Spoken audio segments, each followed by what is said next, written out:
আসসালামু আলাইকুম প্রিয় দর্শক, আশা করি সবাই ভালো আছেন।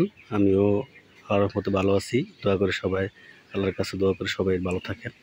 তো আমি এখানে কমপ্লিট একটা বায়োগ্যাস প্ল্যান্ট দেখাবো। এটা কুমিল্লা জেলা সদর উপজেলা জগন্নাথপুর গ্রামে। তো আমরা প্রথমে দেখাবো ইনলেট যেদিক দিয়ে মুরগির লিটারটা এখানে দিবে। এই যে ইনলেট, এটা হচ্ছে ইনলেট ট্যাঙ্ক।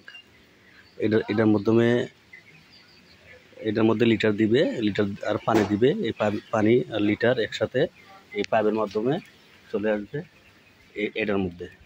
এই পাইপের মাধ্যমে এখানে চলে আসবে। এটা হচ্ছে গ্যাস ডুম। এটা গ্যাস ডুম, এখানে গ্যাস উৎপাদন হবে, এখানে জমা হবে। আর এটা হচ্ছে সেন্টার পাইপ। এটা সেন্টার পাইপ, এটা দিয়ে গ্যাস সাপ্লাই দিবে। আর গ্যাস হওয়ার পরে যে অবশিষ্ট লিটারটা থাকবে এটা এখানে জমা হবে। এটা হাইড্রোলিক চেম্বার, এটা হাইড্রোলিক চেম্বার বলে। তো এখানে এইটার মাধ্যমে, এই যে এই পকেটের মাধ্যমে এখানে চলে আসবে, এটার মধ্যে চলে আসবে।